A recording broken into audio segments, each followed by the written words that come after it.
This very tall, very attractive man came over and very warmly gave me a kiss on the cheek. He swept me off my feet. He was very, very intense. I was totally in love with him, and so I trusted him. There was something going on in the background. Danger's everywhere, hon. He had systematically brainwashed me. He was asking us for money. I don't have anything to give. I was under his control. I'm terrified. Living, breathing fear.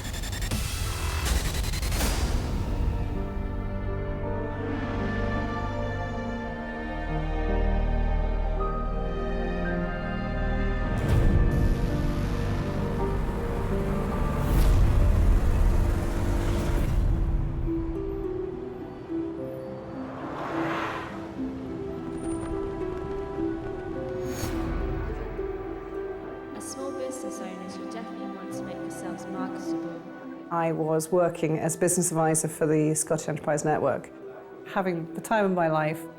I think we need to lower the price points, and that's really going to increase the sales. I'm very bouncy, very cheerful, see the positive in most things, very optimistic. Mary Turner Thomson runs a thriving consultancy business in her hometown, Edinburgh. She's strong and successful and leads a full life. But there's one thing missing. I had a small child. The relationship with my eldest daughter's father had not worked out. Yeah, you see that? She was a very gregarious woman who's at home with a baby, lovely as that is. So I think she just went online just to speak to people. I'd met 3 guys initially. The first one turned out to be a bit like a big brother.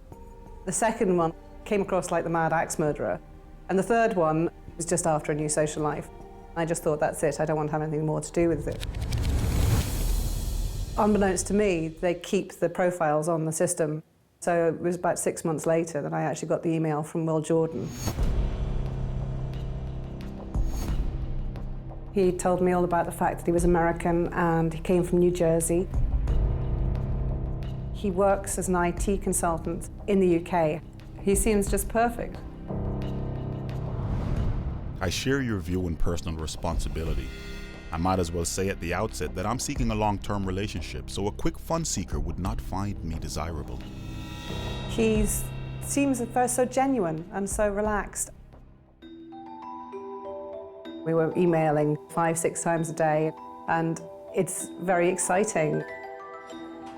He appealed to her senses, so he would say that he liked the same things as she did. He seemed to sort of tick all of the boxes for her. He seemed too good to be true. She did feel that she'd met her soulmate. She was probably not expecting to meet somebody, certainly not somebody who seems as perfect as Will Jordan. Right from the start, Will tells her about his personal life. He told me that he was infertile because of a bout of mumps when he was a child. So if growing your family naturally is on your cards, then I suppose I am not the best choice of partners. Though I do want children very much and I get on very well with them.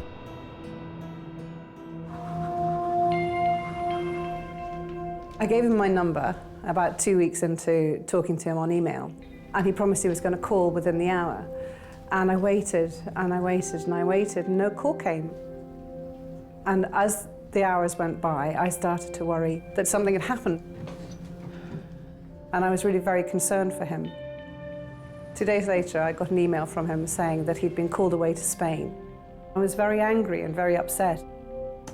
Mary is not impressed, but Will's so apologetic and so persuasive that she ends up agreeing to meet him.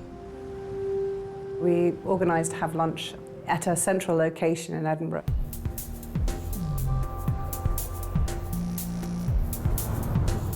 This very tall, very attractive man, very tall, dark and handsome, as they say, came over and very warmly gave me a kiss on the cheek. And I was instantly attracted to him, put his hand on my small of my back, and off we went to the restaurant. We're ordering pizza. I order a pepperoni pizza and he goes, that's my favourite too. Whilst we're eating, I'm just looking at each other thinking, how did we manage to have such a strong connection over the written word? I felt totally at ease. The more I found out about him, the more I liked him, admired him, and thought this is actually really quite a special guy. We're walking back to his office, and as we were at the car park, he kisses me. It was a very passionate kiss. Quite often when you have a first kiss, it's a little bit tentative, but his wasn't at all.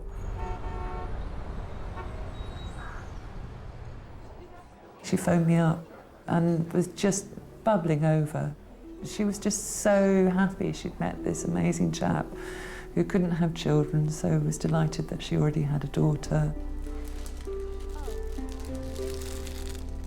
He sent me a dozen roses to my work. It is very exciting.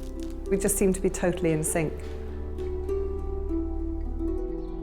In the first months of knowing Will, I was very happy. I was falling in love with him. This was somebody quite remarkable.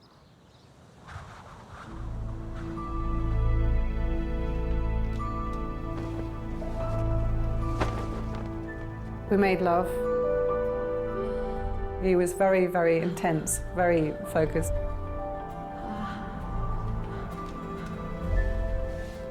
He swept me off my feet.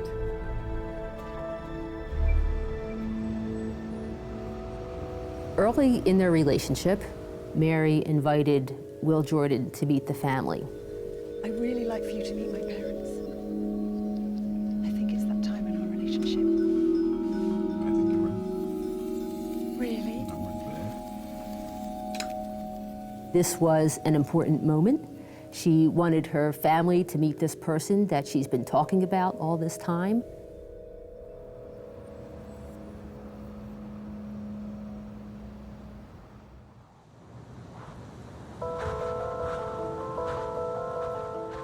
Smitten, Mary's keen to introduce Will to her family. The first time that he was supposed to meet my parents, I arrived and he was going to arrive separately. To Mary's intense embarrassment, Will doesn't turn up. The family sit and wait while the food goes cold. And as time ticks by, the sinking feeling of being let down in front of your parents is sickening. As Christmas approaches, Mary is beginning to have serious doubts about her new boyfriend. Against her better judgment, he persuades her to give him one last chance. We were going to fly down to London, go to a weekend black tie do Christmas party, which was very exciting. Will says he's going to pick her up and take her to the airport for the flight to London. As it got closer and closer to the time, I'm getting more and more stressed out. And I text him and I say, are you ready? And I text back saying, yes, I'm on my way, I'm in the car now, I'm stuck in traffic. And then text back, where are you now? We're going to be late for the plane. Nothing. Where are you? Nothing. So that's when I opened a bottle of wine and I had a couple of glasses of wine when I realised it just wasn't happening. I am absolutely crushed.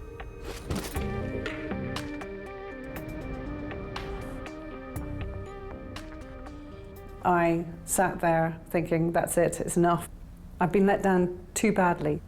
That's it, game over.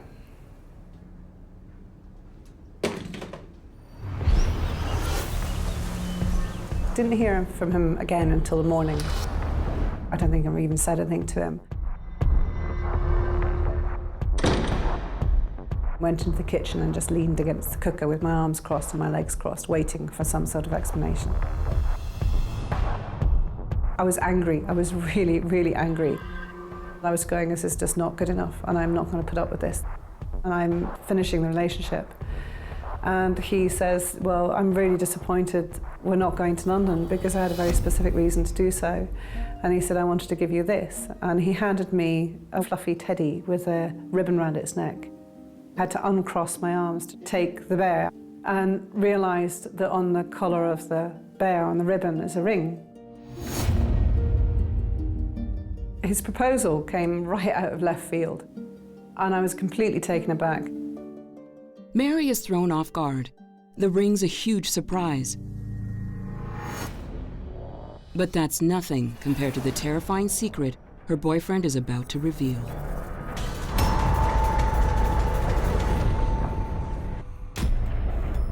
Just 4 weeks into their relationship, Will Jordan proposes to Mary Thomson.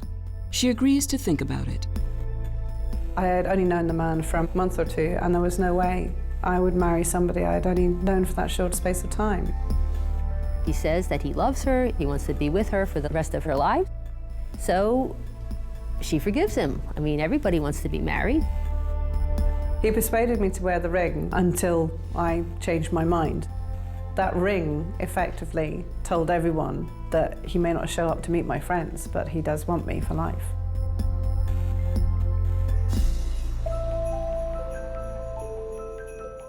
That year I spent Christmas as usual with my family. Very loving and very supportive, but they do tease. They decided that they'd come up with a new nickname for Will, and that was Won't. They thought this was very funny, that I was wearing the ring, but that he wasn't there again.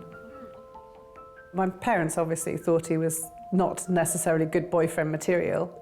You know, he wasn't reliable, he wasn't responsible, and there was me having to stick up for him and trying to say, well, no, he's got a lot of work on, and, you know, he does his best, but, you know, he does have a lot of work, and he's got a lot of commitments that sometimes take priority. And, but it's very hard having to stick up for somebody when you're just as angry with them as your parents are, but you still have to stick up for them. Every day, all day, I would get texts. You know, we would text back and forth 20 to 30 times a day. He would email me lovely letters telling me how much he was missing me. He would say that he was actually frightened by the depth of the emotion he felt for me. And it was very romantic. It made me feel that I was able to let loose my emotions and actually fall in love with him too. Mary was over the moon. She appeared very, very happy, but Will was a bit of a mysterious character in terms of not appearing when he was expected. When I did finally meet Will, he worked very hard to charm me.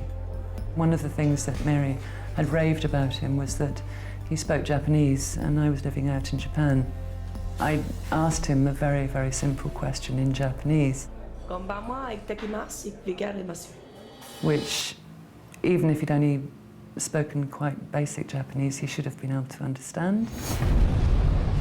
Before any answer came back, the high chair suddenly fell over. So, of course, everybody jumped up, and everyone was immediately distracted by that. The Japanese question was just completely forgotten. I think he tipped the high chair over to deflect from the situation. He knew that he was being tested. It isn't just Mary's family who start harboring doubts about Will. She's growing suspicious too. He kept changing his phone numbers. It didn't seem to make a huge lot of sense, and I started to have doubts. Something didn't feel right about the reasons he was giving me for the things he was doing. Mary turns private detective. I decided to do some investigating of my own. He'd created a personal website for me, and I had a look at the background, and it listed what his company was. The managing director for this company was somebody called Michelle. Will was actually listed as company secretary, and the address for him was 40 miles south of Edinburgh. How come Will had never mentioned anything about this to Mary? I decided I had to go and see this address. Although it was kind of with a sense of dread, I got in the car and I drove there because I had to know. I had to know one way or the other what was really going on.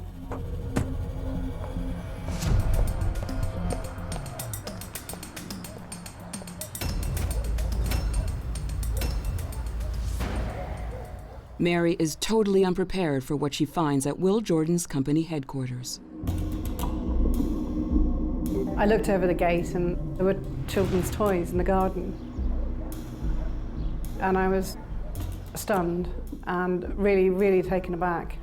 There was all sorts of things going through my mind. Is my whole life about to fall apart? Is he cheating on me?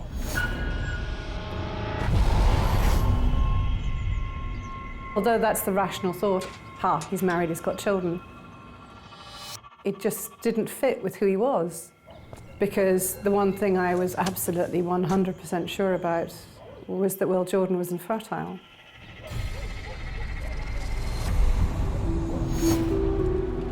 I was feeling devastated. As I drove home, nothing I knew about him could be correct. Is he who he says he is? Mary's whole world has been capsized. As soon as I got home, I texted him to say, we need to talk now. I wanted to look into his eyes and see what he was going to say. I wanted an explanation. He said, please, just hear me out. Just hear me out until you make it, until everything's said, and then you can make up your mind. He said, I'll be back in a moment. And he went out the room. And he was in the hallway, on the phone, pacing backwards and forwards. My mobile phone sitting beside me started beeping with texts that said SIM update, an MOD relay, an ODCI relay. I was very confused. This is not what I was expecting. And he came back through, looked into my eyes and said, I've been given permission to tell you. And I was thinking, okay, this is interesting. Where is this going? What Will reveals is the last thing Mary is expecting. I work for the CIA, babe. He explained to me that he worked for the Central Intelligence Agency. He described it as ODCI, the official department of Central Intelligence. The updates from the ODCI and the MOD relay were to make sure that they could access me at any time. My phone would have to be updated and bugged, basically. He was on secondment from the ODCI to the Ministry of Defense. His specialist area was Israel and the Palestinian territories, dealing with insurgents and dealing with unsavories and helping protect others. I didn't disbelieve him because why would he be telling me this unless it was true? Will also tells her that the house she found is actually a CIA safe house. And obviously it had children's equipment in the garden because that made it look innocuous as something that other people wouldn't notice. Mary finds it hard to believe, but Will is so persuasive and so eloquent, and she's so much in love with him, she gives him the benefit of the doubt. He actually cried and told me that I was the one thing that made life worth living, that he couldn't believe how close he'd come to losing me. He now knew why he was doing what he was doing, keeping the world safe because of me and my daughter. I felt very proud of him. After Will Jordan reveals this big, dark truth that he actually works for the CIA, it all seemed to add up, and it seemed to be proof that what he was telling her was the truth. I was totally in love with him, and so I trusted him. He had money packets that were sealed plastic envelopes with the Ministry of Defense stamped on them. He used to carry a gun around. He'd never let me see the gun, but I could certainly feel it under his jacket and I saw the holster. Will claims that her discovery of the safe house has put him under pressure. It means he'll be away for longer periods. He'd had to now shut down that safe house because it was now exposed, and all the team had to move down south. So it meant that he wasn't able to be so often up in Edinburgh. And I felt quite guilty about it because it made life very difficult for him. Will tells Mary that life for her will be very different now. He explained to me that I would be under surveillance and that I would have to be very careful. I would have to be able to keep this secret. He told her that the house was bugged, the phone was bugged, she was under surveillance, that somebody was following her all the time. I mean, she was scared to death. I was so isolated from everybody, feeling desperately lonely. But nothing prepared me for the shock that was coming. To her amazement, Mary finds out she's pregnant. How can I be pregnant by a man who's infertile?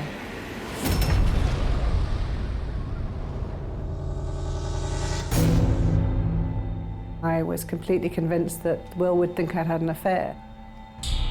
And I had thought long and hard about how I was going to deal with this. I was very, very worried telling him. But his reaction was extraordinary. He leaned against the wall. All the blood drained from his face. He went ashen white and looked at me and said, "You're magical." Wow. Wow. The family. We will. My God. It's amazing. It's a miracle. Beautiful. Oh, my goodness. When Mary got pregnant, she was thrilled. Here she was, able to give the man that she loved what he always wanted and thought that he would never be able to have. It made me feel that this was something that I was able to give him that nobody else would ever managed to do. The child was very special. We were having a walk with the family.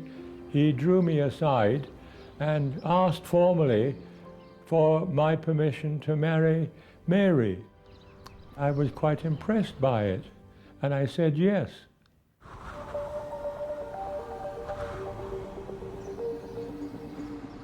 We'd booked Dundas Castle. I'd got myself a beautiful white dress with a veil and everything was planned. The invitations had gone out and it was going to be an absolutely wonderful wedding. I did genuinely feel that this was a turning point. But Will contacted me and said actually there was a problem. He was going to have to go abroad and we were going to have to postpone the wedding. I was devastated. Once again, Will shatters Mary's happiness. But he says it's not his fault. He claims he's being sent on a top-secret mission. He was in the Palestinian territories. He was supposed to only be there for 24 hours, but he got trapped. He was living for 3 months in rubble. He sent me the images of bulldozed buildings, children lying dead in the street, images of the devastation that was around him. This made her feel like her man was a hero, and probably also made her feel that she had no right to complain. Look at what he was doing. He's out there saving the world. When he was getting access to the satellite was usually in the middle of the night, so I was very sleep deprived as well. Danger's everywhere, honey. Right now we're pinned down and we can't move. I was worried that he would never come home at all. And even if he did come home, he was going to be scarred by this. Hello? Hello? She was stuck at home. She was constantly on edge, wondering what was happening to him. Everything she had was invested in him and their relationship. I felt so incredibly frustrated in not being able to say, I know where he is, I know what he's doing, and I can't tell you. Something very odd was going on here. I was beginning to wonder if Will was actually just some kind of Walter Mitty character. It was desperately lonely. Not only did I not have him by my side, but I also couldn't talk to my family. I was totally isolated. Will has forbidden Mary from telling anyone about his top-secret CIA work. If she does, she'll put them all in danger.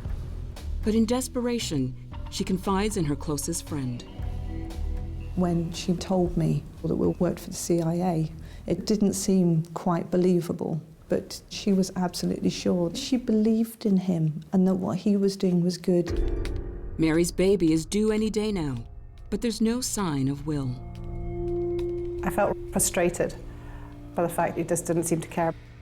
I texted to tell him that I'd gone into labour and didn't get a reply. But even Will's absence can't spoil the happiness she feels when her baby comes into the world.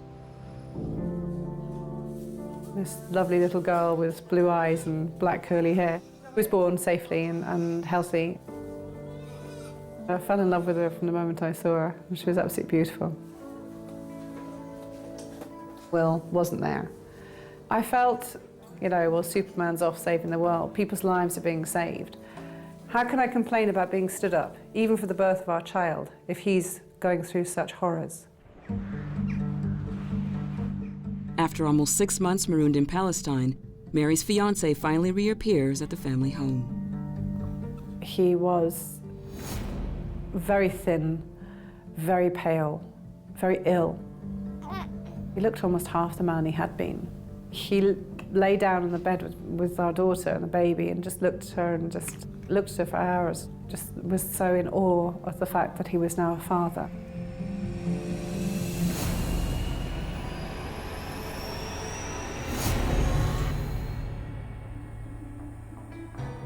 But mentally and emotionally, he seemed like he really had lost faith in the service. He'd lost faith in what he was doing. He wanted out. Will tells Mary he wants to leave the CIA. The trouble is, they're reluctant to let him go. I believe that they were actually punishing him, that they were making life difficult for him as an example to other people that you don't leave. The CIA were asking us for money to effectively buy him out of the service. She thinks that if he's able to extricate himself from the CIA, then he could come home to her and their children and they could be a family. At that point, I was starting to really not trust what he was saying. Just there were so many inconsistencies. Why would he have to pay his way out of the CIA? I just felt there's no other option, that I had to give him the money. I was under his control. Mary hands over $20,000 of her savings.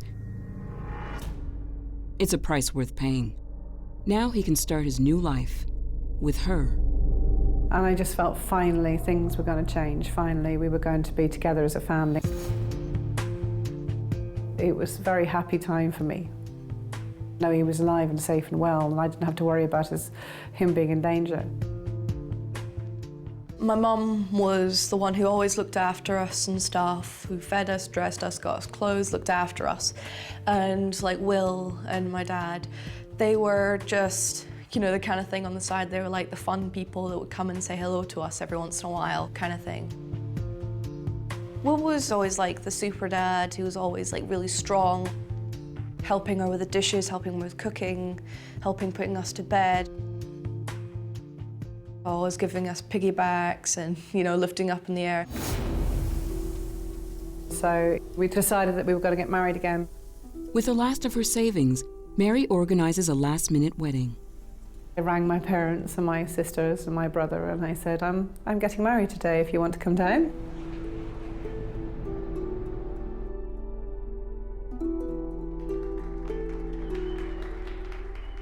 They got married in a registry office. We had a party that evening for them in our house, and it all went very well. We decided to try for another baby. So in the summer of 2004, I fell pregnant again. When they did finally get married, I think I was kind of relieved for Mary because I knew that it was what she wanted, but I was also sort of quite concerned. I could see that he wasn't making her happy. Despite buying her husband out of the CIA, Mary has to give Will Jordan more money. He asked me for money for his mother because she was ill in hospital and to pay the medical bills. So I'd remortgaged the flat and raised £7,500. His mom's medical bills are small change compared to Will's next demands. He got a contract working for a software company down in Cambridge. He was away a lot of the time, but it was whilst he was working for this software company that his old life in the CIA came back to haunt us. Life was spiraling badly out of control.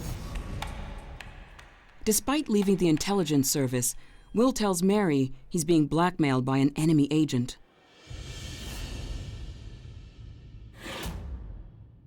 Will said that if he didn't come up with money, that we would have bits ripped off us and sent to him through the post.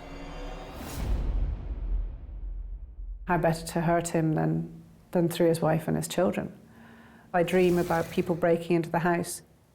I'm terrified, absolutely terrified, and I can't tell anyone. Will tells Mary there's only one way out. He's already given all his money to the agent blackmailing him. Now it's her turn. I had to come up with money. Otherwise, my worst nightmare would come true. Mary Thomson believes her family is being blackmailed by enemy agents who are after her husband. Will Jordan says their only way out is to pay them off. Initially, he asked for £10,000. I thought that was going to be it. But there was more money required. 5,000 here, 10,000 there. I didn't know what he was up to, but it didn't feel as if it was a straight story. Is all this, unbelievable? But she was in denial about it. As long as he gets the money that he needs to pay these people off, they will be kept away from us. It was something very scary and far bigger than me. I was pregnant, so I did feel very vulnerable when he wasn't around. Will tries to reassure her. He gave me a taser and taught me how to use it so that I would be able to defend the children. I held the taser in my hand, unsure whether I could hurt another human being. This reinforced the idea that she was in danger, and it also added to the sense of paranoia that she felt and a sense of isolation. And I can't tell you the amount of times that I got up in the middle of the night having heard a noise and would go down the stairs carrying that taser.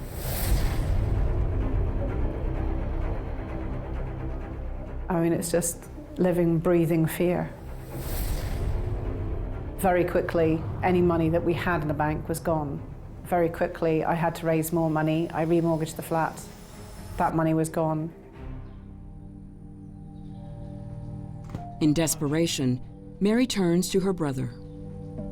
I'm gonna need £5,000. Mary asked for another 5,000, at which point I turned round to her and said, "Is this for you or is this for Will?" And she said, "It's for Will." And I said, "In that case, I'm not willing to give it to you." I was suspicious of Will. I got to the stage where I thought this had gone on too far. Eventually, the only real option to raise enough money to get these people off our backs was to sell the flat. I sold my flat in Portobello and raised £165,000. Almost all of it went to these very dangerous people who were threatening our lives. She thinks if they can just get over this hurdle, then everything is going to be wonderful. With Will away looking for more contract work, Mary rents a cheap apartment. I was not rational, and I really was trapped. I was so short of money, I was scrabbling around the back of couches trying to find change to buy some milk for the children. Within a couple of weeks, Will came back and said, "I need more, and this is really, really important, and this is vital, and this is the last ever." And I just shook my head and I said, "I haven't got it." This will be the last time, I promise you. I had pretty much given the shirt off my back. I had no money, I had nothing else I could sell. If I was going to get hurt, then I was going to get hurt. That was it. We'd reached the bottom of the bucket and there was no further down to go.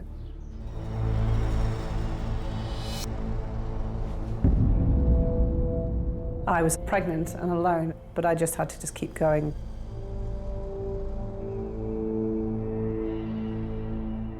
She was a very together person when she met Will, and that slowly sort of disintegrated, and she did become pretty much a shell of the person she used to be. Zach was born, and I did genuinely believe that things were about to get better. And one day I receive a phone message from Will that makes my blood run cold. My very worst nightmare is coming true. I'd missed a phone call from Will, and it had gone on to answer machine, and he'd called me by mistake. There was a woman saying, sit down in the back, and then you could hear Will aggressively saying, put your seatbelt on. I'd never heard him use that tone. It sounded exactly like a husband and wife being irritable with their children. I listened to it over and over and over and over again, trying to glean some sort of information from it. All of Mary's worst fears about Will are coming back to haunt her. I called Will, said, we need to talk. I was very angry and very upset. When he came home, he explained to me that there was more than one man in the car, that there was a CIA man at the back of the car loading up equipment, that the children were calling Daddy. Surely I had heard him talking as well. And I said, no. There is this possibility that my husband has another family, but if that's the case, then he's lied to me from the very beginning. It's something that my brain can't even process. I have to believe him. Her whole life had been built around supporting this man. So to see information that said everything she had been working for was a lie was just very, very difficult to take in. And yet again, Mary gives Will the benefit of the doubt, until the police call. In December, I got a phone call from the police to say, where's your car? And I said, it's my husband's driving it in England. And they said, thank you very much, and hung up. And I thought, that was weird. And then I got a phone call from Will afterwards, absolutely furious. And he was shouting at me saying, you don't know what you've done, you don't know what you've done. He'd been arrested and charged with fraud. In addition, the police have found a wedding certificate in his car. He's married to someone else. And therefore they charged him with bigamy. I was devastated. The woman Will's married to is Michelle, the supposed CIA spy who was living in the safe house that Mary tracked down early in their relationship. I was very conflicted and very confused.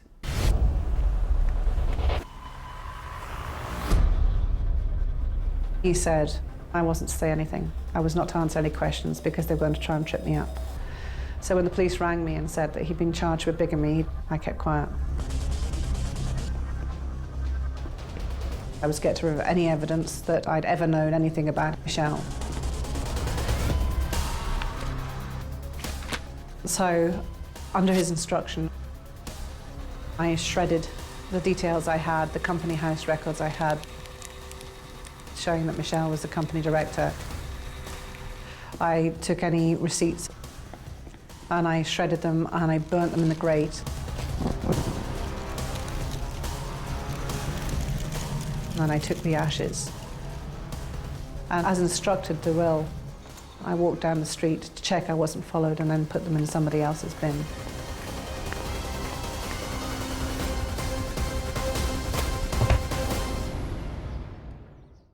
Any remaining illusions Mary has about Will are finally shattered when Michelle reaches out to her. The phone rang. I heard the female voice on the phone saying, hello, is that Mrs. Jordan? And I said, yes. And the voice said, I'm the other Mrs. Jordan.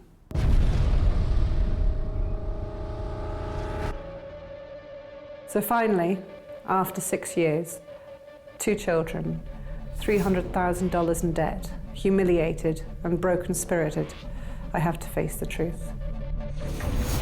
My husband does have another family.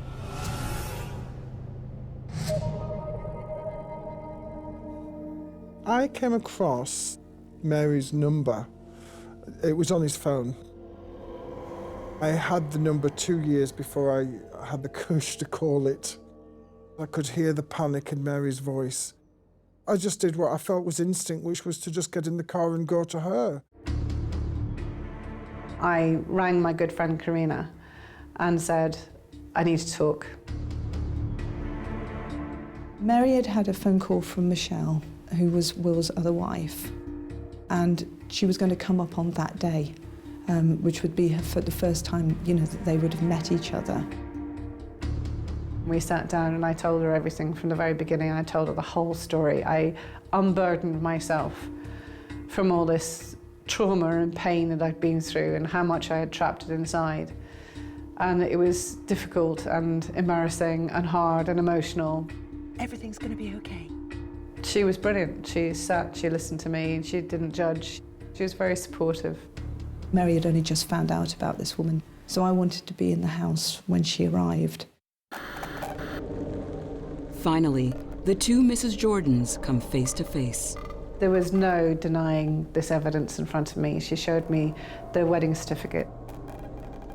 She showed me passports. She showed me document after document. I was curious as to the life that they lived and had lived. I felt compelled to look around to see how much of him was there.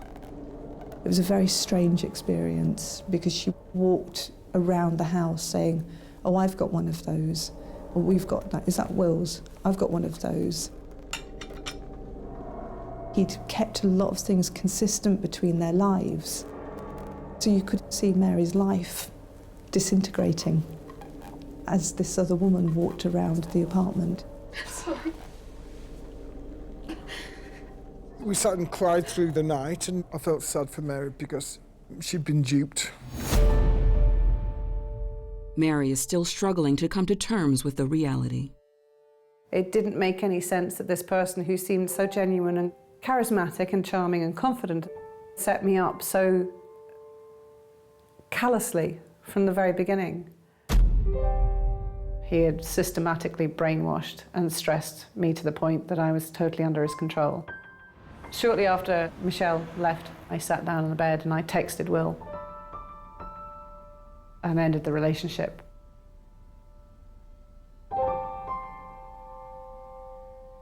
Mary thinks she's broken free of Will Jordan, but the nightmare continues. And though I can't see how the situation can get worse, it does. Not only is Will Jordan a fraudster and bigamist, now she discovers he's a sex offender. Police tell her that 4 years before he met Mary, he was convicted in England of sexually molesting a girl under the age of 13. When the police said all these things, I just didn't say anything. But they did say to me that I would have to speak to a social worker because my husband was a known paedophile. Astonishingly, Will still believes he can pull the wool over Mary's eyes. He calls her to offer his own fantastical version of events. Hey, babe. Yeah, what's up? Listen to me, babe. 10 years ago, I did a job at a sex offenders prison. They had a 13-year-old girl say that I molested her just so I can get into the prison so I can do the job. After 6 years of lies and excuses, Mary's finally forced to face the truth. That was the lowest point in my life. In desperation, she goes to see a lawyer. And the lawyer said, "I've heard it all before. I've heard every excuse that any guy can come up with." What you're telling me is true? He said he was a known paedophile, a systematic and controlling conman. I never thought that he would do this. He would think about hurting my children. As the social services say, you do something, you do it to keep your children. I left the lawyer's office and I sat in the car and I just cried because I knew I wouldn't allow somebody to take my children away because they believed him to be a paedophile. Will Jordan never did abuse Mary's children. His trial for fraud and bigamy opens in November 2006, 6 years after their first date. I had spoken to the police and said, I want my statement in front of the judge. I wrote that this man, he had systematically targeted and impregnated single mothers to rip them off for money. I was very nervous about seeing him in court. My doctor had said to me, don't look at his eyes, look at his shoulder. So he then doesn't have any control over you. People believe that sociopaths hypnotize their targets with the predatory stare. So she was very careful not to look at him. He knew exactly what he was doing. The judge said that Will Jordan was an inveterate exploiter of vulnerable women. The statement that I gave the judge made all the difference. Because he got 5 years. He got 18 months for the bigamy, he got 18 months for the fraud, he got 9 months for not registering his address on the Sex Offenders Act. Will Jordan just looked nonchalant, not bothered, not guilty. He didn't look like the man I'd married. Finally, I looked at him straight in the face. His eyes went up a bit, of that kind of, oh, I've got her, kind of thing, and I just turned away.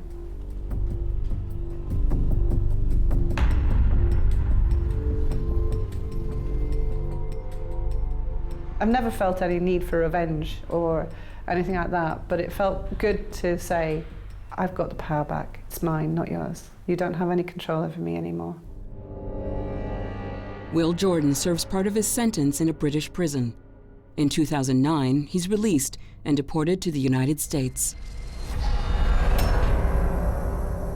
When Will Jordan came back to New Jersey, he just went right back to the same pattern.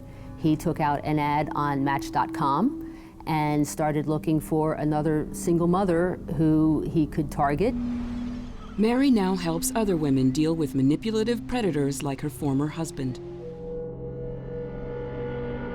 In early 2014, out of the blue, she gets a call from New Jersey.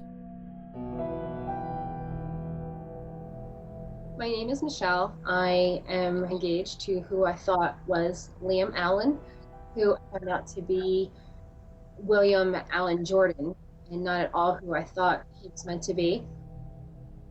He happened to have left his wallet behind, and something told me, look in it. And so I did, and I had seen a immigration and naturalization card, and it had the name listed as William Allen Jordan. I said, you know what, Google this name. And when I did, a whole plethora of things had come up. The articles, the news reports. I am currently nearly 10 weeks pregnant with his child upon finding that he is a bigamist, a pedophile, and a scam artist.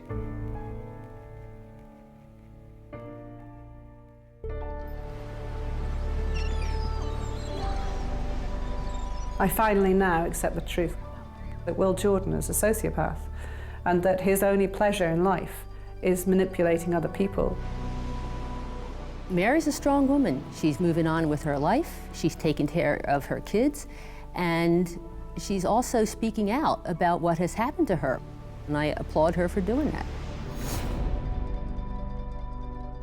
He took 4 years to get me to the point where I was malleable enough to rip me off for money.